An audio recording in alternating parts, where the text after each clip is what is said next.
सरस्वत्यो नमः। ओम श्री उमा महेश्वराभयो नमः।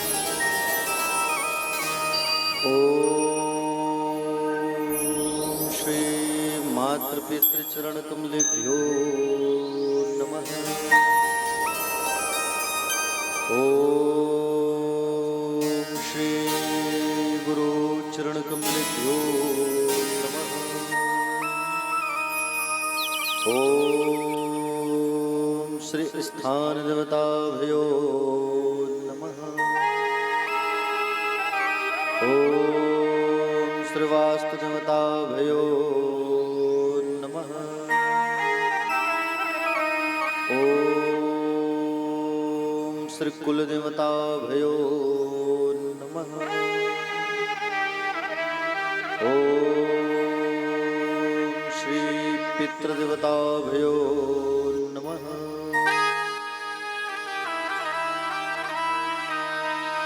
अज्ञानतिमिरान्धस्य ज्ञानाञ्जनशलाकया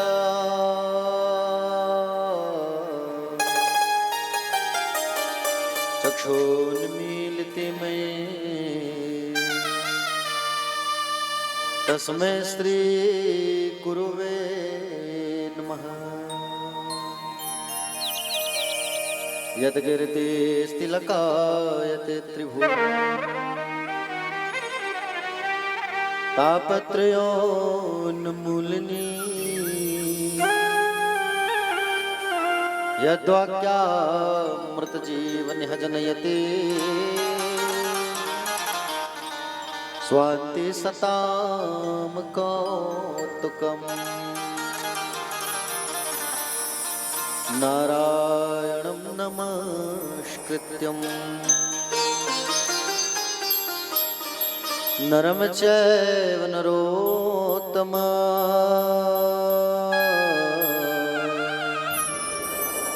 देवी सरस्वतीर्व्यासं ततो जयमुदीरयेत्। नमो भगवते तुभ्यं वासुदेवाय धीमहि प्रद्युम्नाय निरुद्धाय नमः शङ्कर्षणाय च। कस्तूरी तिलकं ललाटपटले वक्षस्थले कौस्तुभः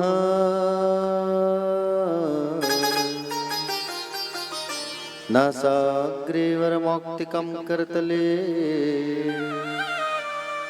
वेणुकरे कङ्कणम् सर्वाङ्गे हरिचन्दनं सुललितं कंठे च मुक्तावले गोपस्त्री परिवेष्टितो विजयते श्रीगोपाल चूड़ामणि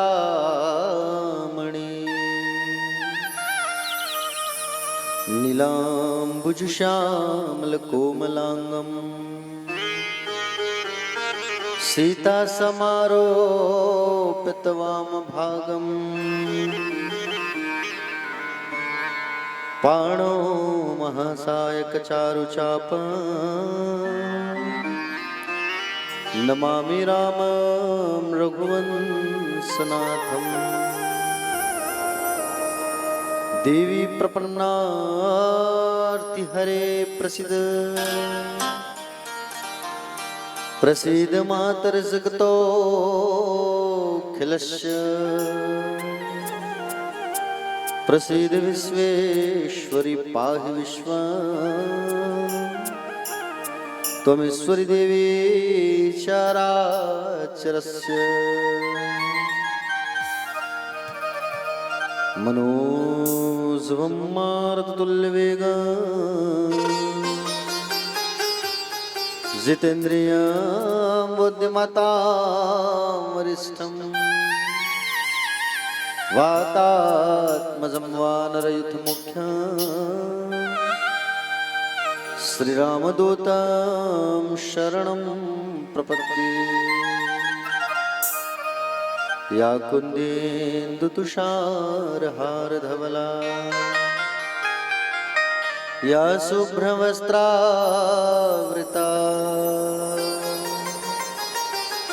या वीणावरदण्डमण्डितकरा या श्वेतपद्मासना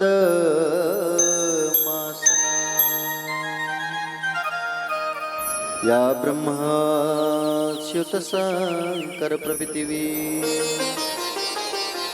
देवै सदा वन्दिता। क्षमा पातु सरस्वती भगवती निःशेषजाड्यां पहा। नमस्तुभ्यं महेशाय नमस्तुभ्यं तपोमय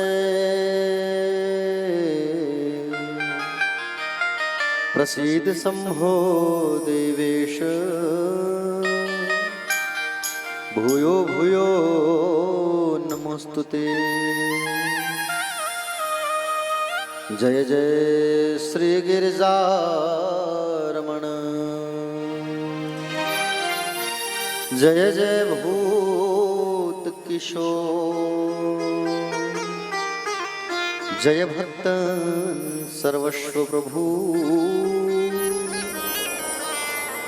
जय गणपति चित्तचोर।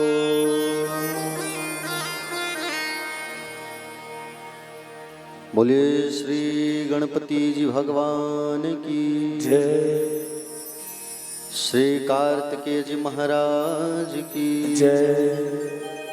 श्री वीरभद्र जी महाराज की जय। महाकाल भगवान की जय। श्री सोमनाथ जी भगवान की जय। मल्लिकार्जुन जी भगवान की जय।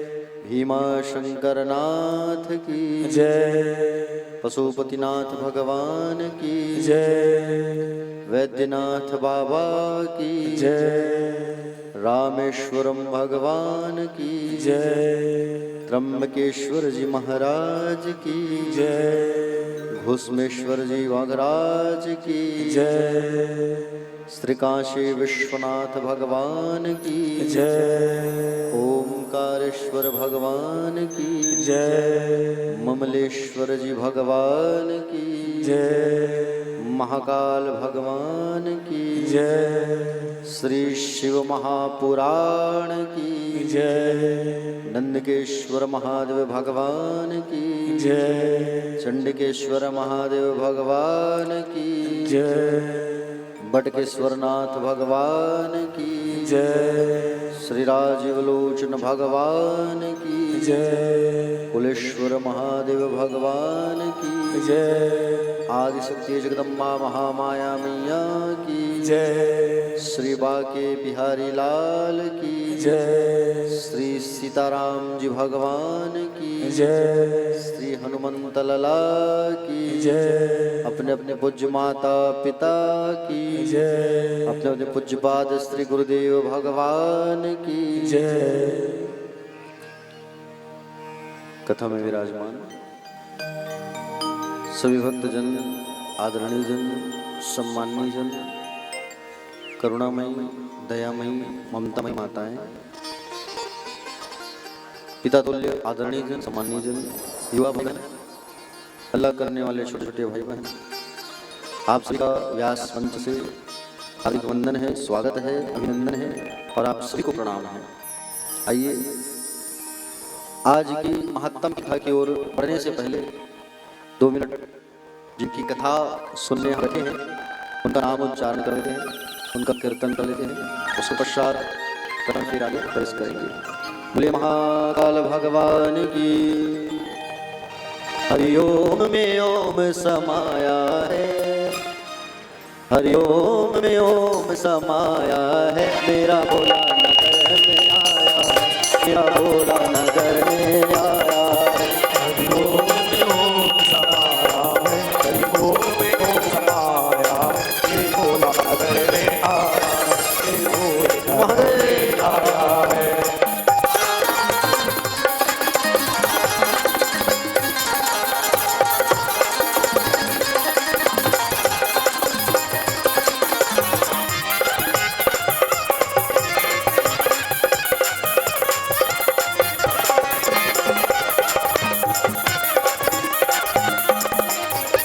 जटाओं में गंगा विराजे, जटाओं में गंगा विराजे, बोले की जटाओं में गंगा विराजे, जटाओं में गंगा विराजे, गंगा विराजे हाँ गंगा विराजे, गंगा विराजे हाँ गंगा विराजे, गंगा विराजे जी गंगा विराजे, गंगा विराजे हाँ गंगा विराजे, गंगा में ओम समाया है, गंगा में ओम समाया है, मेरा भोला नगर आया है, मेरा भोला नगर में आया है।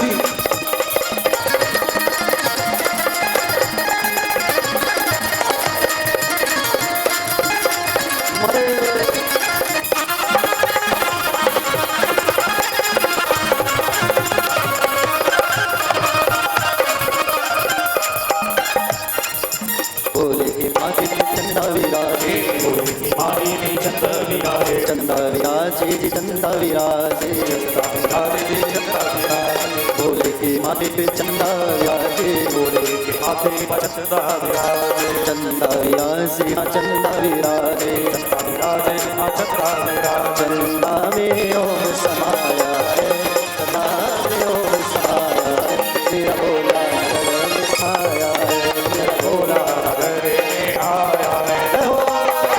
आज लोग सेवा करते हो लोग।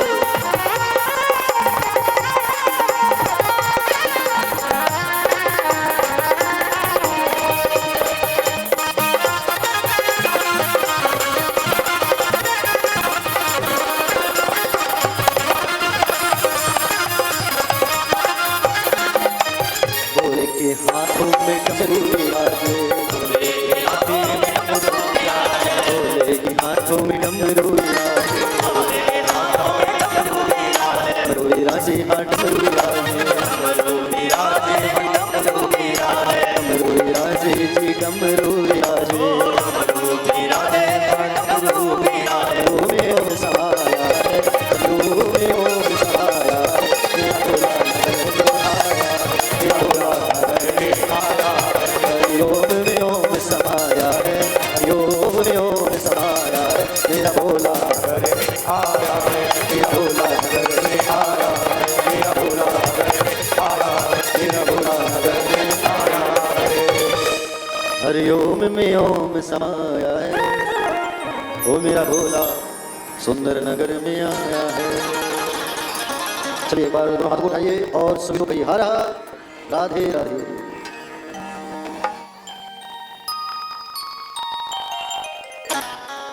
इतना अच्छा आज के दिन है कि सभी हमारी पूरी सुंदर माताएं जिन्होंने सब मिलकर के इतना मेहनत किया, इतना सुंदर आयोजन को भव्य बनाने के लिए, और बहुत ही सुंदर कलश यात्रा में सब शामिल हुए, बड़ा आनंद वो चल रहा।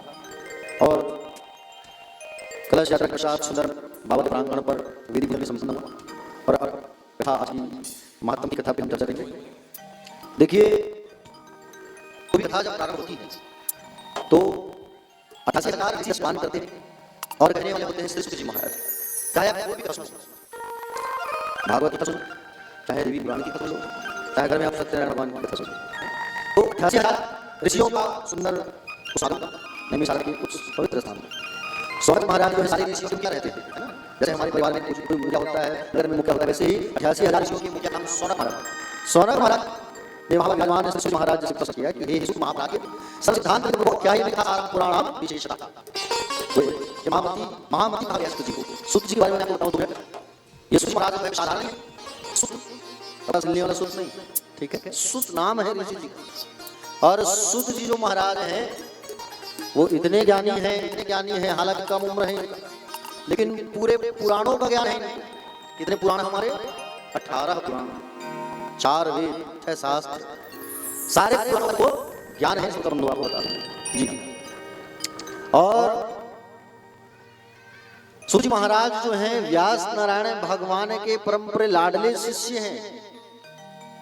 आपको बता दूं मैं, सूत जी महाराज से जब सौनक जी महाराज ने पूछा कि हे प्रभु, हे महामती ज्ञानी जी, आप सिद्धांतों की ज्ञाता है, वेदों की ज्ञाता है महाराज, आप हमें बोले समस्त पुराणों की कथा की सार श्रवण कराइए आप।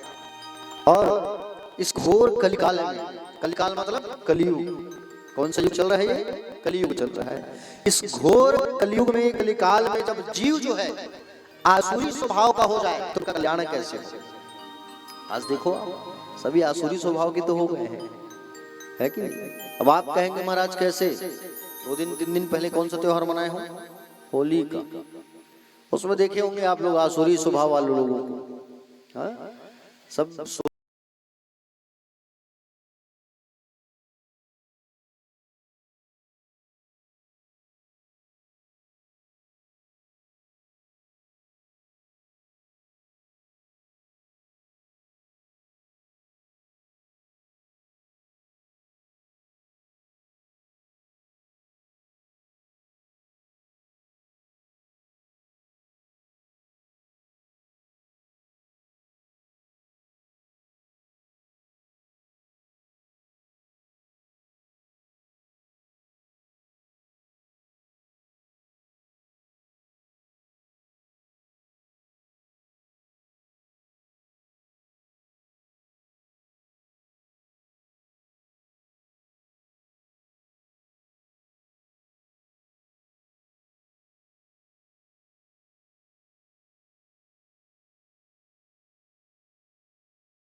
सोमरस पिए, लड़ाई झगड़ा करते आपको दिखे होंगे, है कि नहीं?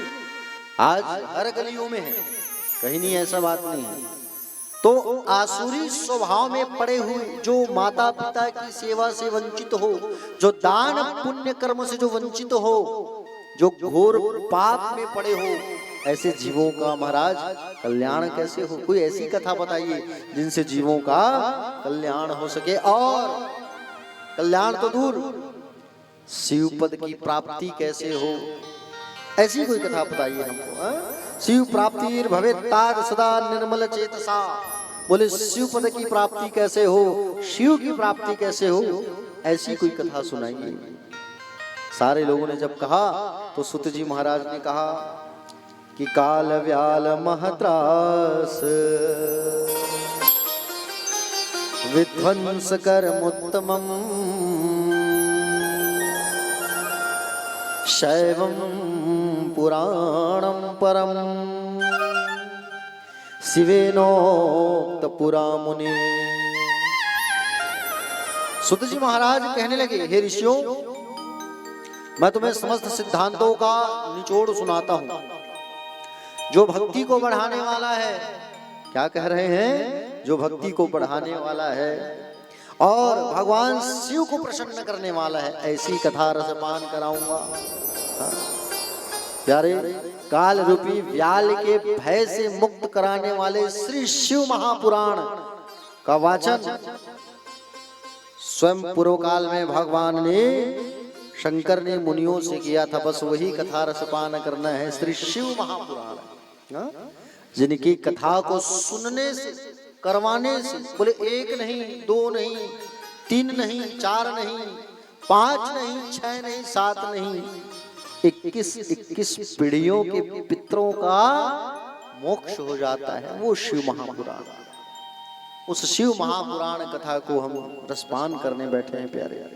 सुत जी महाराज ने कहा कि बोले श्री शिव महापुराण को साधारण नहीं समझना चाहिए।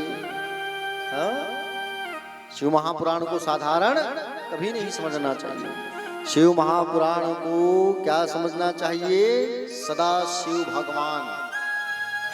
ये पीले बस्ते में जो बंधे हैं वो क्या है? स्वयं भगवान शंकर है। सदा शिव भगवान ही है जो यहाँ विराजमान है प्यारे भक्तजन। देखो, जो श्रद्धा से, नियम से इस पुराण की कथा सुनता है ना, उसे कैलाश पर्वत शिव पद की प्राप्ति हो जाती है। जो इसको जीवन में सुनता है, सुनाता है, करता है, करवाता है, और जो सुन करके हृदय में अंदर धारण करता है, उन्हें क्या प्राप्ति होती है? शिव पद की प्राप्ति होती है। शिव पद बोले तो भगवान शंकर के कैलाश पर आपको एक गण की उपाधि मिलेगी, आपको उनके परिवार की उपाधि मिलेगी, वो है शिव पद।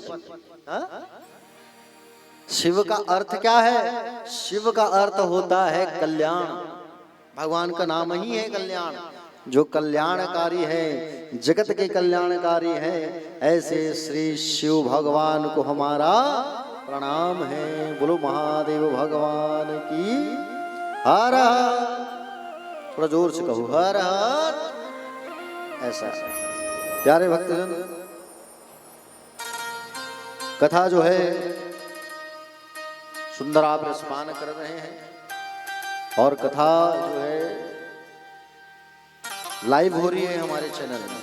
आप लोग जो हैं इस कथा को घर में जाके भी आराम से देख सकते हैं। कथा जब समाप्त हो जाएगी फिर भी इसे देख सकते हैं। जब मन करे तब आप इसको YouTube में खोल के कथा को देख सकते हैं। आप सब माताओं के अथक प्रयास से ये भी कार्य जो है बढ़िया हो रहा है और आगे संपन्न भी होगा। एक बार अपने लिए ताली बजाइए आप लोग। बहुत सुंदर।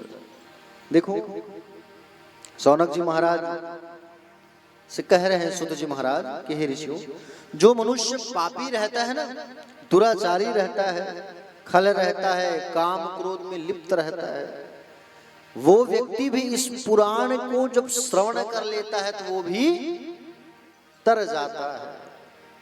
ऐसी इस पुराण की महिमा है। जो केवल सुनता है, हाँ, बोले किसने सुना, आइए बताते हैं। देखो प्राचीन काल में एक किरात नाम का नगर था, किरात नगर, जहां पर एक ब्राह्मण देवता रहते थे जिनका नाम था देवराज। क्या नाम था? देवराज। देवराज नाम के जो ब्राह्मण थे वो ज्ञान में दुर्बल थे, ज्ञान कम था उनके अंदर, हाँ? और शरीर दुर्बल हो तो चल जाता है, लेकिन ज्ञान दुर्बल नहीं होना चाहिए, है कि नहीं? कम से कम थोड़ा बहुत बुद्धि तो बिल्कुल होना चाहिए। हाँ? शरीर आपका अच्छा है और ज्ञान ही नहीं है, बुद्धि ही नहीं है, तो क्या मतलब? हाँ? शरीर से दुर्बल हो जाओ चलेगा, लेकिन यहाँ से दुर्बल मत रहना। ये जो हमारा सीपीयू है, सेंट्रल प्रोसेसिंग यूनिट, बिल्कुल पावरफुल होना चाहिए, समझ रहे हो ना? क्योंकि ये जो होता है मन ही सारे चीजों को ऑपरेट करता है, संचालन करता है। ये मन जो अच्छा होता है ना, तो आपको अच्छा लगेगा सब चीज। ये मन जब बेकार रहेगा तो बहुत डिस्टर्ब रहोगे आप। इसलिए इसको शुद्ध करने के लिए, पवित्र करने के लिए, सूक्ष्म करने के लिए, निर्मल करने के लिए केवल इनकी शरण में आ जाओ। सारे चीजों को छोड़ करके केवल भगवान शिव की शरण में आ जाओ, भगवान कन्हैया की शरण में आ जाओ, आप यूं ही तर जाओगे। बोले कौन तरा? आइए उसे सुनते हैं। किरात नगर में देवराज नाम के जो ब्राह्मण देवता थे, ये अपने ही लोगों को ठगने का काम करता था। पैसा ले लेता था, 4 दिन बाद दूंगा, लेकिन देता नहीं था। अपनों से ही झूठ बोलने का काम, अपनों को ही गलत कार्यों के लिए अग्रसित करना, अपने लोगों को ही ठगने का काम करता था, अधर्म का काम किया करता था। देवराज जो है खूब अधर्मी था। अब जहाँ के ब्राह्मण ही ऐसे हैं तो बाकी का क्या कहना है कि नहीं?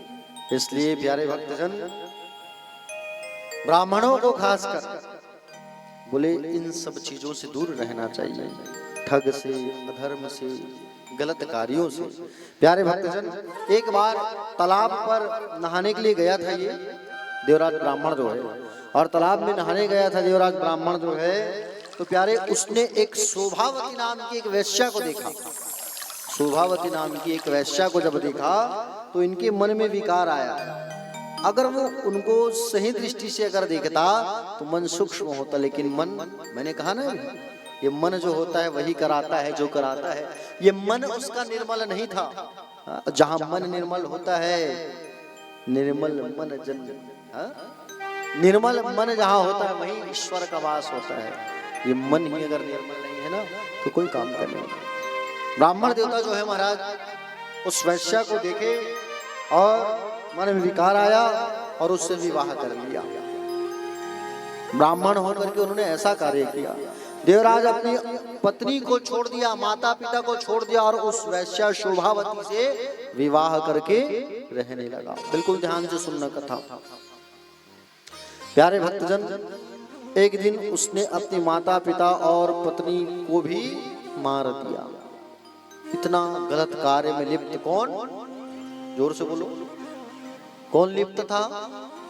देवराज ब्राह्मण। हाँ, सारा दिन पैसा कमाता और लाके उस दूसरी वाली पत्नी जो शोभावती थी ना, उसको ला के हाथों में पकड़ा देता था। वो यही काम करता था, गलत कार्य करता था, निंदनीय कार्य करता था। एक बार वो ब्राह्मण जो है संयोगवश प्रतिष्ठानपुर प्रयागराज के पास घूमते घूमते घूमते घूमते पहुंचा। वहां पर उसने एक शिवालय देखा। शिवालय का अर्थ क्या है? जहां भगवान शिव का वास है, जहां भगवान शिव रहते हैं उसे कहते हैं शिवालय। और ये आपका जो अमरपुरी है वो अब कैलाशपुरी हो गया है कि नहीं? ये आपका अमरपुरी सुंदर नगर जो है शिवालय बन चुका है, क्योंकि यहाँ भगवान शिव आके बैठ गए हैं, सामने दर्शन भी कर रहे हो। तो ब्राह्मण देवता जो है शिवालय पहुंचे। उसी रात उसको एकदम जोर से बुखार आया, फीवर आ गया ब्राह्मण देवता को। और उस ब्राह्मण देवता को जब तेज बुखार आया, तेज बुखार में उसका शरीर तपने लगा, और उस शिवालय में, शिव के मंदिर में भगवान शिव की कथा चल रही थी। क्या चल रही थी? भगवान शिव की कथा हो रही थी। और तेज बुखार में पड़ा है, कांप रहा है शरीर, फिर भी एक कान जो है उस कथा को सुन रहा है। सुनने के नाम से नहीं गया है वो, घूमने के नाम से गया था।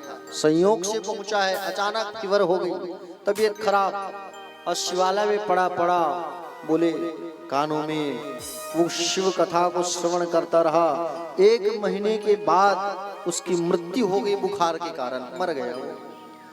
यम के दूत आ गए भैया उसे ले जाने के लिए, और यम के दूत जब आए उसे ले जाने के लिए, अपने रस्सी में, अपने पाश में जब उसे बांधकर यमपुरी लेकर के जाने लगे, इतने में भगवान शिव के पार्षद मतलब ये इधर वाले पार्षद नहीं, ठीक है, भगवान के गण, उनको भी पार्षद कहा जाता है, भगवान के गणों को। इतने में भगवान के गण आ गए, भगवान शंकर के गण आए, और भगवान शंकर के गण आए गौर वर्ण के थे। आहा, गौर वर्ण, कितना सुंदर वर्ण उनका, भस्म लगाए, रुद्राक्ष पहने, आहा, कितना अद्भुत उनका सुंदर स्वरूप था। भगवान शिव के पार्षदों ने यमदूत की खूब पिटाई कर दी। यमराज के दूत कैसे दिखते हैं आपको बता रहा हूं, सुनो। यमराज जो है, यमराज के जो दूत हैं वो यमराज के जैसे ही दिखते हैं, बड़े बड़े भयानक विकराल रूप, विराट रूप। उनके रूप को देख करके जो जीव होता है ना वो डर जाता है, इतना भयानक रूप होता है उनका। और ऐसा उनका भयानक रूप, उनकी पिटाई कर दी भगवान शिव के गणों ने, और शिव के गणों ने उनकी पिटाई कर दी, और देवराज को उनके चंगुल से मुक्त करा दिया, और सुंदर कैलाश पर बैठा करके उनको ले आए। प्यारे, अंतिम समय में उन्होंने भगवान शिव की कथा को सुना है।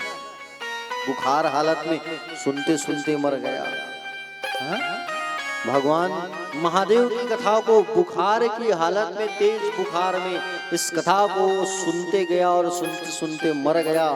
मरा तो कहाँ गया, शिवलोक की प्राप्ति हो गई। भगवान शंकर उन्हें अपने उस कैलाश धाम पर अपना सुंदर एक गण बना लिए। बताइए कितना पापी था ये, है कि नहीं? धन्या शिव पुराणस्य कथा परम पावनी यस्या श्रवण मात्रेन पापियानपि मुक्ति भागः।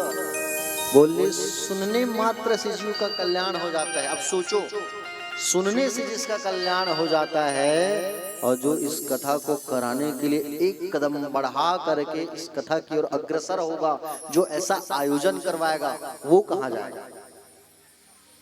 वो तो सीधे कहाँ जाएगा? भगवान के धाम, भगवान शिव के धाम, शिव के गण बनने के अधिकारी बन गए। आप सब अपने लिए एक बार फिर से ताली बजाओ। जो बुखार की हालत में कथा सुना जैसे भी, वो तर गया। और भैया हम तो इनके करीब बैठे हैं, और हम इनके करीब बैठे हैं प्यारे भक्तजन, तो हमारा तो उद्धार हो गई, हमारा तो कल्याण हो गए। शिव पुराण के महात्म को सरस्वत जी महाराज ने सौनक जी महाराज को सुंदर रसपान करा रहे हैं। प्यारे, एक दूसरा उदाहरण ऋषियों को बताया है सुत जी महाराज ने, बड़े ध्यान से सुनना आप। आज मैं ज्यादा समय इसलिए नहीं लूंगा क्योंकि रात हो गई है और सब थक गए हो, है कि नहीं? कल हम विस्तार से कथा पर चर्चा करेंगे। महात्म की कथा जो है मैं ज्यादा समय आप लोगों का नहीं लूंगा। देखो, सुत जी महाराज ने ऋषियों से कहा, क्या बुझ रहे हैं भैया?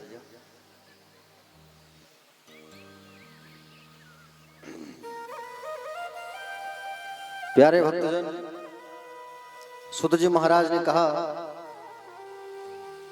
कि हे ऋषियों, समुद्र निकटे देशे ग्रामे वास्कल संज्ञका वसंती यत्र पापिष्टा वेद धर्मोन्जिता जना। देखो, समुद्र के निकट एक वास्कल नाम का गांव था। कौन सा गांव? वास्कल। वहां रहने वाले सभी लोग पाप कर्म में लिप्त थे। वहां रहने वाले अधर्मी थे, उस गांव में रहने वाले। और वहां के जो रहने वाले सभी ब्राह्मण वो वैदिक धर्म से विमुख थे। अब जहां के गांव के लोग अगर ऐसे हैं, वहां के ब्राह्मण भी वैसे हैं, तो बाकी तो क्या कहना। वास्कल गांव में रहने वाले सब लोग जो है वेद से विमुख थे, अधर्मी प्रवृत्ति के थे प्यारे। उसी गांव में भक्तजन, आपको बता दूं मैं, एक बिंदु नाम का ब्राह्मण रहता था। क्या नाम? जोर से बोलो। बिंदु नाम का ब्राह्मण, नामधारी, जिनके अंदर ब्राह्मणों का कोई गुण नहीं, उसे नामधारी ब्राह्मण कहते हैं। बिंदु की सुंदर एक पत्नी थी जिसका नाम था चंचुला। क्या नाम था? चंचुला। चंचुला बहुत सुंदर थी, धर्म के मार्ग पर चला करती थी, पति की सेवा करती थी। लेकिन ये पति जो है उल्टे स्वभाव वाला था प्यारे, गलत कार्यों में संलग्न रहता था और पत्नी को छोड़कर वैश्यागमन करता था, गलत स्त्रियों का संग करता था। ये बताओ, पत्नी को छोड़ के। देखो माताएं जो है कहती है ना कि बोले हम सब व्रत रहती हैं, लेकिन पतियों के लिए कोई व्रत नहीं होता। होता है, पतियों के लिए भी व्रत होता है, आपको बता दूं। समझ रहे ना? पतियों के लिए भी व्रत होता है। वो व्रत होता है कि अपनी पत्नी के अलावा किसी और का सेवन ना करे, केवल अपनी पत्नी पे ही ध्यान रखे। वो पतियों का एक व्रत होता है कि त्रिया चरित्र से बिल्कुल दूर रहे। ये पतियों के लिए व्रत होता है। समझ रहे हैं ना? बहुत बड़ा व्रत है ये। अगर करना चाहे तो ये पति जो है कर सकते हैं, केवल अपनी पत्नी को ही आप मानो, अन्यथा अलग स्त्रियों के प्रति आपका ध्यान ना रहे। आप गलत नजर से दूसरी माताओं को, स्त्रियों को ना देखें। ये पतियों का सबसे बड़ा व्रत होता है। लेकिन ये बिंदु को जो है उल्टा स्वभाव का था प्यारे, बुरे कर्म में लगा रहता था। कुछ वर्ष बीत जाने के बाद उसकी पत्नी जो थी वो भी धर्म से अलग हो गई, क्योंकि जिस माहौल में जैसा हम रहते हैं ना, उसका असर जो है थोड़ा ना थोड़ा जरूर पड़ जाता है। एक माहौल में, एक परिवार में बच्चा जैसे होता है ना, तो परिवार का छाप जरूर पड़ता है। परिवार में आप कैसे बात कर रहे हो, कैसे रह रहे हो, हाँ, जैसे हम करेंगे वैसे हमारे बच्चे सीख जाते हैं। एक माहौल का क्रिएट होता है। उसी प्रकार से बिंदु की पत्नी के ऊपर भी वहां के लोगों का जो लक्षण, घर का जो उनके पति का लक्षण, वो उनके ऊपर भी आ गया। वो भी धर्म से भ्रष्ट हो गई। और चंचुला भी दूसरे पुरुषों के साथ में रमण करने लगी। एक दिन बिंदु को जो है गुस्से में आकर के डांट लगाया अपनी पत्नी को। तो चंचुला ने कहा कि महाराज, आप भी तो मुझे छोड़ करके अन्य स्त्रियों के संग समागम करते हो, मैं भी नवयौवन हूँ, हाँ, बोले नवयुवती हूँ मैं, और आप मुझे छोड़ करके दूसरे का सेवन करते हैं। ये गलत बात है महाराज, आप भी अच्छे कार्यों पर चलो। तो बिंदु ने कहा कि सुनो, तुम जिस कार्य में संलग्न हो रहो मुझे मना नहीं है, लेकिन उससे जो पैसा कमाओगे उस पैसे को मुझे ला के देना। अब इतना बड़ा पापी व्यक्ति कहाँ होगा बताओ, जो अपनी पत्नी को गलत कार्य में करने के लिए भेज रहा है। बिंदु को जो है चंचुला से कहा कि तुम जो भी कार्य करोगे ठीक है, लेकिन उससे जो पैसा मिले, द्रव्य मिले, उसे मुझे ला के देना। और इस पर चंचुला तैयार हो गई। चंचुला वैसे ही करती थी, गलत कार्य करती थी, पैसा लाके पति को देती थी बिंदु को। बताओ कितनी घोर नरक में जा रहे हैं लोग, कितना गलत कार्य कर रहे हैं प्यारे भक्तजन। कुछ समय बीता तो बिंदु की मृत्यु हो गई। बिंदु मर गया। चंचुला जो है अपने परिवार वालों के साथ एक बार अपने भाइयों के साथ गोकर्ण क्षेत्र में गई। तो गोकर्ण क्षेत्र में जब गई, परिवार वालों के साथ मेला देखने गई थी। क्या देखने गई थी? मेला देखने गई थी। जैसे भी आप लोग गए थे ना मेला देखने, राजीव मेला, महादेव घाट का मेला जाते हैं ना, जैसे आपके यहाँ राज्योत्सव होता है, हा? मेला देखने वो भी गई थी प्यारे। अब के मेले में तो सब परिवर्तन हो गया है। प्राचीन काल की जो मेला होती थी ना, उसमें पौराणिक परंपराओं को और पौराणिक कलाओं को दिखाया जाता था, ज्ञानवर्धक बातें बताई जाती थी, बोले सुंदर सुंदर कथाओं को दिखाया जाता था। लेकिन अब ये जस्ट उल्टा हो गई है कलिकाल पर। प्यारे भक्तजन, परिवार वालों के साथ में चंचुला जो है मेला देखने गई थी, और उसी मेले में बाजू में एक शिव जी का मंदिर था। किनका मंदिर था? भगवान शिव का। और भगवान शिव का वहां मंदिर था। उस मंदिर पे मंदिर के पुजारी जी सब भक्तों को शिव कथा सुना रहे थे, वाचन कर रहे थे। जैसे अक्सर देखना आप लोग, आज भी वो गांवों में होता है, धीरे धीरे शहर की माताएं भी इसको लागू कर रहे हैं। जैसे श्रावण का मास आता है तो हर सोमवार को आप लोग बैठ के शिव जी के मंदिर में बैठ के रामायण की चौपाइयाँ गाते हो। कोई माता जी अर्थ बताती है, कोई रामायण कहता है। गांव में अक्सर आज भी ऐसा होता है। तो वैसे ही शिव के मंदिर में शिव कथा कह रहे थे ब्राह्मण देवता, और शिव कथा जब कह रहे थे तो प्यारे अचानक उस कथा पे ब्राह्मण देवता ने कहा, नारी धर्म का उपदेश दे रहे थे, नारियों के बारे में कथावाचक कह रहे थे कि बोले यो सीताम जार सक्तनाम नरकियम किंकरा संतप्त लोपरिधम चिंतप्ति स्मर मंदिरे। जो स्त्रियां पर पुरुषों के साथ व्याभिचार करती हैं, जब भी मर जाते हैं तो यमलोक में जब वे जाते हैं तब यम के दूत उनके बोले योनि मार्ग में तपते हुए लोहे को गर्म करके उसमें पारिक डालते हैं। ये कथा जब महाराज बता रहे थे ना, तो चंचुला ने जब इस बात को सुना तो चंचुला के अंदर वैराग्य बढ़ गया कि मैंने कितना बड़ा पाप किया, मैंने कितना बड़ा गलत काम किया है जीवन में। जब सारे श्रोता वहां से चले गए, जितने बैठे थे मंदिर में सब वहां से चले गए, तब चंचुला जो है चुपके से ब्राह्मण देवता के पास गई और जाकर के कहने लगी कि हे ब्राह्मण देव, मैं अपने धर्म को नहीं जानती, मैं अपने धर्म को नहीं जानती थी, इसलिए मेरे द्वारा बहुत सारा गलत काम हो गया है, दुराचार हो गया है। आप मेरा उद्धार कर दो ब्राह्मण देवता, आप मेरा कल्याण कर दो। ऐसा क्यों हुआ उनके साथ? क्योंकि उनके परिवार वाले भी उस कार्य पर संलग्न थे, इसलिए उनका असर उनके ऊपर हुआ। चंचुला ने कहा, महाराज बोले मेरा उद्धार कर दो आप, मैंने थोड़े से हित के लिए क्या क्या अनर्थ काम नहीं किया, गलत काम किया। बोले अंत में चंचुला ने उस ब्राह्मण की शरण को लिया, ब्राह्मण देवता से निवेदन किया, प्रणाम किया, कहा हे ब्राह्मण देव आप मेरा उद्धार करिए। ब्राह्मण देव कहने लगे, हे ब्राह्मण पत्नी तुम डरो मत, तुमने जो किया उसे भूल जाओ। तुम भगवान शिव के मंदिर में आई हो और भगवान शिव की कथा को तुमने सुना है, अब तुमको भगवान शिव की ही पूजन कथा करना है, तुम्हें बाकी और किसी चीज से डरना नहीं है, तुम्हारा जरूर कल्याण होगा। उस ब्राह्मण ने उस वैश्या को धुतकारा नहीं, उन्हें कथा सुनाया। उस ब्राह्मण देवता ने चंचुला को शिव महापुराण की कथा सुनाया और कहा कि तुम बोले हे द्विजपत्नी, द्विज मतलब ब्राह्मण, हे द्विजपत्नी बोले शिव महापुराण की कथा सुनो, जो इस कथा को सुनता है उनका जीवन धन्य हो जाता है, पापियों का उद्धार हो जाता है। बोले हे चंचुला तुम अपने मन को विषयों से हटाकर भगवान शिव की कथा को सुनो, तुम्हारा जरूर कल्याण होगा। और चंचुला जो है सुंदर भगवान की कथा को उस ब्राह्मण से सुनने लगी, और जैसे ही भगवान की इस कथा को जब सुनने लगी तो प्यारे चंचुला ने बिना किसी कष्ट के कथा को सुन करके अपने शरीर को त्याग दिया।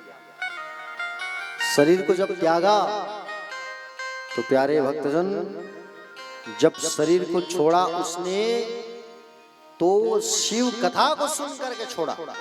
भगवान शिव की कथा को सुन करके इस देह का उन्होंने त्याग किया, और देह का जब त्याग हुआ तब क्या हुआ? देह का जब त्याग हुआ तो माँ पार्वती जो है, माँ पार्वती जो है उन्हें अपनी सहेली बना के रख लेती है। बताइए, इतना पाप की है और उन्हें सुंदर कैलाश पर्वत पर लाया गया और माँ सुंदर पार्वती जो है चंचुला को अपनी सखी बना ली। हाँ बताइए, इतना पाप की है, लेकिन अंतिम समय में क्या किया उन्होंने? भगवान शिव की कथा को सुना है। अंतिम समय में ही तो होता है परीक्षा, और अंतिम समय में अगर आप उस परीक्षा में पास हो गए तो ये मान करके चलो, अंतिम समय में अगर आप उस परीक्षा में उत्तीर्ण हो गए ना तो आप तर जाओगे प्यारे। हाँ? अंतिम समय में उन्होंने शिव की कथा को सुना, और शिव की कथा को जब उन्होंने सुना तो भगवान शिव की कथा को सुन करके परम पद धाम भगवान शिव के लोक आई, और माँ पार्वती ने उनको अपनी सखी सहेली बना दी। प्यारे, एक दिन की बात है, चंचुला जो है माँ पार्वती की पूजन कर रही थी, स्तुति कर रही थी। बोले जैसे ही पार्वती मैया का इन्होंने पूजन किया, जय जय जय गिरिराज किशोरी, जय महेश मुख चंद्र चकोरी, जय गज बदन सदानन माता जगत जननी दामिनी दुति गाता। और जैसे ही माँ पार्वती की सेवा कर रही थी तो माँ पार्वती प्रसन्न होकर कही, चंचुला कुछ मांगो मुझसे। तो माँ पार्वती के कहने पर चंचुला ने कहा कि बोली माँ एक बात बताओ, मेरे जो पति थे बिंदु, वो इस वक्त कहाँ हैं और किस योनि में पड़े हैं, ये मुझे देख के बताओ आप। चंचुला ने पूछा। माँ पार्वती ने जब ध्यान लगाया तब माँ पार्वती को मालूम चला कि बोले तुम्हारा जो पति है, तुम्हारा जो पति है वो जो है इस वक्त पिशाच बन करके भटक रहा है, भूत बन के भटक रहा है। तुम्हारा पति बिंदु, बोले कहाँ है? विंध्य पर्वत पर है। चंचुला ने कहा माँ, बोले यदि भी मेरा पति दुष्ट था ठीक है माँ, फिर भी आप ऐसा कोई उपाय बताओ वो भूत की योनि से निकल जाए और उनका कल्याण हो जाए। चंचुला ने कहा माँ पार्वती से, माँ पार्वती जगदम्बिका ने कहा कि बोले यदि तुम्हारा पति जो है अभी शिव महापुराण की कथा को अगर सुन ले तो तुम्हारे पति का कल्याण हो जाएगा। तुम्हारा पति अगर शिव महापुराण कथा सुन लिया तो तर जाएगा। प्यारे भक्तजन, और चंचुला ने बार बार प्रार्थना की माँ पार्वती से कि माँ बोले आप मेरे पति को शिव महापुराण कथा सुना दो। पार्वती मैया जो है चंचुला की मन की भक्ति को और निर्मल मन को देखा तो माँ ने बुलाया किसको? तुम्रुका जी को, और तुम्रुका जी का आवाहन किया। तुम्रुका जी कौन है ये? तुमरु जी भगवान शिव के ही गण हैं, भक्त हैं, नारद के समान ही दिखते हैं, समझ रहे हो ना? हाँ। पार्वती मैया ने तुम्रुका जी को बुलाया और तुम्रुका जी को बुला करके कहा कि उस विंध्य पर्वत पर, विंध्याचल पर्वत पर जाओ और उस बिंदुक नाम के ब्राह्मण को शिव महापुराण की कथा को सुनाओ। गंधर्वराज तुम्रुका जी जो है तत्काल विंध्य पर्वत पर आए और सबसे पहले उस भूत को बांधे हैं उन्होंने। नहीं बांधे थे तो वो शैतानी करता, मस्ती करता। कैसे बांधे हैं? मंत्रों से बांधे हैं, और मंत्रों से उन्हें बांध करके एक आसन पर बैठाया और तुम्रुका जी ने उनको सुंदर शिव महापुराण की कथा को सुनाया है। और जैसे शिव महापुराण की कथा को जब सुनाया, प्यारे भक्तजन, जैसे ही श्रवण किया शिव महापुराण की कथा तो श्रवण करते ही उस ब्राह्मण का जो भूत वाला शरीर था वो वहीं छूट गया और दिव्य शरीर को धारण किया। और सुंदर दिव्य शरीर को धारण जैसे ही किया, भगवान शिव के गण वहां आए और उस ब्राह्मण को भी भगवान कैलाश पति भगवान शंकर के पास ले आए और भगवान शंकर ने उन्हें अपना गण बना लिया। बताइए प्यारे भक्तजन, जो शिव महापुराण की कथा को सुनता है ना, वो कितनों ही बड़ा पापी क्यों ना हो, सारे दुखों से, सारे कष्टों से उसका छुटकारा हो जाता है, उनकी मुक्ति हो जाती है। लेकिन बस कथा में अगर बैठे हैं हम तो मन, जैसे आप अपने आंखों को यहाँ देख रहे हो ना, वैसे मन की आंखों से अगर इस कथा को देखोगे और सुनोगे तो जरूर आपका भी कल्याण होगा। प्यारे, कैसे कैसे पापी जो है तर गए। अरे हम तो तुच्छ प्राणी हैं, हाँ? प्यारे, ना जाने हमसे भी कितना बड़ा बड़ा कई पाप होता है। पाप जैसे आप बैठे अभी यहाँ, एक चींटी मर गई, वो भी एक पाप है। हाँ? झूठ बोलते हैं, वो भी एक पाप है। ना जाने कई प्रकार के पापों में हम लिप्त हैं। उस पापों से छुटकारा पाना है तो शिव महापुराण की कथा हो रही है अमरपुरी में। सब आओ और इस कथा में डूब जाओ, तो आप भी तर जाओगे, साथ में हमारा भी कल्याण हो जाएगा। हाँ? प्यारे भक्तजन, इस पुराण को, कथा को सुनने की विधि है, बता रहा हूं मैं, सुनो आप। विधि क्या है? दूसरा, ये पहला बात ये कि कथा जो है स्थान स्वच्छ होना चाहिए। कथा जो है बिल्कुल निर्मल स्थान, और निर्मल स्थान तो है भैया, पीछे भगवान बाबा बैठे हैं, माँ बैठी है, हनुमान जी बैठे हैं, और सुंदर वट का वृक्ष है। हाँ? शिवालय के बाजू में मंदिर में सुंदर कथा हो रही है। प्यारे, शिव भक्तों को निमंत्रण देकर के बुलाना चाहिए जब शिव महापुराण की कथा होती है, और शिव भक्तों को भी बुला करके कथा रसपान करवाना चाहिए। शिव महापुराण कथा सुनते तक बिल्कुल सात्विक भोजन करना है, तामसी राजसी भोजन नहीं करना है। हा? तामसी और राजसी भोजन आपको बिल्कुल नहीं करना है। जैसे कि लहसुन प्याज बिल्कुल नहीं खाना, भाटा की सब्जी नहीं खाना है। हाँ? जिमी कंद कोचई सब बंद रहेगा। उड़द की वस्तु नहीं खा सकते आप, गुमड़ा नहीं खा सकते। ये सब जो है आप सबको, ऐसा नहीं कि बोले जो मुख्य जो श्रोता हैं वो नहीं खा रहे हैं बाकी हम लोग खाएं, ऐसा नहीं। सब जितने लोग कथा रसपान कर रहे हो, कथा का आयोजन कराए हो, सब बिल्कुल सात्विक भोजन करना, और सात्विक भोजन करके ही कथा को रसपान करना। हल्का भोजन करके कथा में आना, नहीं तो आपको नींद लगेगा। हाँ? गर्मी का दिन है। प्यारे भक्तजन, इन छोटी छोटी बातों को हमको ध्यान देना है, और निर्मल मन से हमको इस कथा को रसपान करना है। ठीक है ना? कथा के दौरान उठ के नहीं जाना है। ठीक है? कथा के दौरान किसी की बात नहीं करना है, कथा के दौरान निंदा नहीं करना है। और ऐसा करने से होता क्या है ये कल बताऊंगा।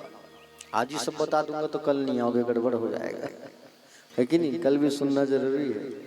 तो प्यारे भक्तजन, आपको बता दूं मैं, अच्छा अभी और मैंने देखा कि कुछ कुछ भक्त आ रहे थे चप्पल ले लेके, तो उन लोगों से कहना कि बोले भैया कथा के पहले आप जाओ आओ, लेकिन कथा जब चलता रहे तो ऐसा चप्पल पकड़ पकड़ के बिल्कुल ना जाए, क्योंकि कैमरा लगी हुई है और इस कथा को लाखों लोग देख रहे हैं। ठीक है? और ऐसा आएंगे ना तो दिक्कत होगा। तो एक काम करना, ऐसा किनारे रास्ता दे देना आप, बीच से ऐसा ना है, ऐसा किनारे रास्ता प्रदान कर दो, या तो बांस वांस लगा के बंद कर देना। जब कथा होगा ना तो बांस वांस लगा के बंद कर दो, ब्लॉक कर देना कथा तक 3 घंटा कम से कम, उसके बाद चालू कर लेना। और नियमित रूप से यहाँ पर बिल्कुल आप लोग जो है साफ सफाई का, स्वच्छता का बिल्कुल ध्यान रखेंगे। कथा के पहले आप लोग जो है इस प्रांगण को बढ़िया साफ करना है आप लोगों को। एक पन्नी पाउच बिल्कुल ना दिखे, सूक्ष्म स्वच्छता का आप लोग ख्याल रखेंगे। और कल से कथा का जो टाइम रहेगा वो बताइए आप लोग। गर्मी का दिन है, उस हिसाब से थोड़ा लेट से बैठेंगे तो ठीक रहेगा, है कि नहीं?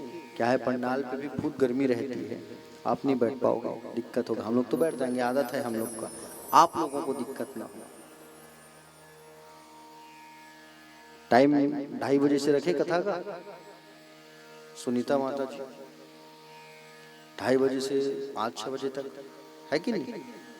वो ठीक रहेगा, क्योंकि 1 बजे बैठेंगे तो बहुत गर्मी रहेगा और दिक्कत होगा। 2:30 बजे बिल्कुल चर्चा कर लो आप लोग। आइए, तब तक आरती की तैयारी कर लीजिए। आज की वाणी को विश्राम करते हैं, चर्चा कर लो आप लोग, बता दीजिएगा, अनाउंस कर देंगे। और आरती की तैयारी कर लीजिए, अपने अपने स्थान पे आप लोग खड़े हो जाइए। आज की वाणी को ही विश्राम करते हैं, और कल से बिल्कुल टाइम पे हम सब जो है कथा रसपान करेंगे। कल जो है आदि शिवलिंग की उत्पत्ति, पूजन विधि आदि आदि कथा को हम सब जो है रसपान करेंगे। अपने अपने स्थानों पर जो है आप सब जो है खड़े हो जाइए, और जितने भक्त पीछे हैं सब नजदीक आ जाइए। आरती की तैयारी कर लीजिए, आरती कर लेते हैं।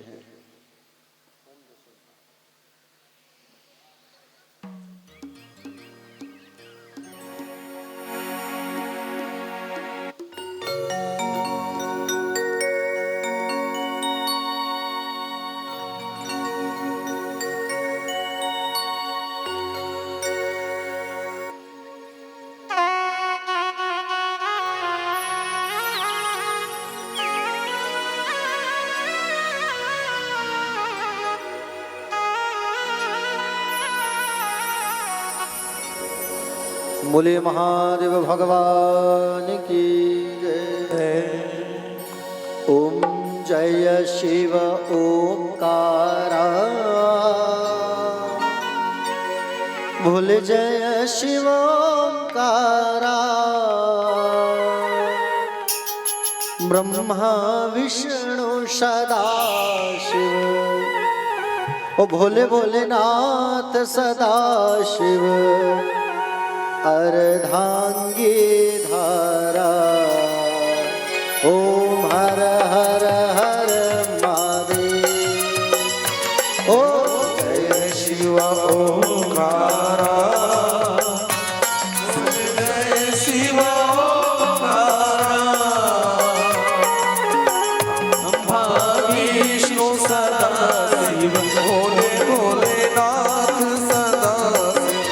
अर्धांगी धारा, ओम हर हर हर महादेव। एकानन चतुरानन पंचानन राजे, ओ भोले पंचानन राजे। हंसासन गरुड़ासन, हंसासन गरुड़ासन। वृषवाहन साजे। ओम हर हर हर महादेव। तू कुछ चार चतुर्भुज, दस भुज कै सोहे। ओ भोले दस भुज तै सोहे। तीनों रूप निरखता, तीनों रूप निरखता। त्रिभुवन जन मोहे। ओम हर हर हर महादेव। अक्षमाला वनमाला मुंडमाला धारे। ओ भोले माला धारी। चंदन मृग मद सोहे। चंदन मृग मद सोहे। भोले शुभकारी। ओम हर हर हर महादेव। श्वेतांबर पीतांबर बागांबर अंगे। ओ भोले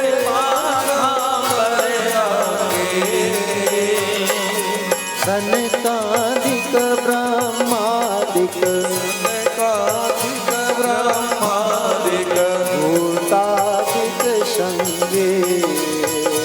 ओम हर हर हर महादेव। करके मध्य कमंडल चक्र त्रिशूल धरता। ओ भोले चक्र त्रिशूल धरता। जग करता जग हरता, जग करता जग हरता। जग पालन करता। ओम हर हर हर महादेव। ब्रह्मा विष्णु सदा शिव,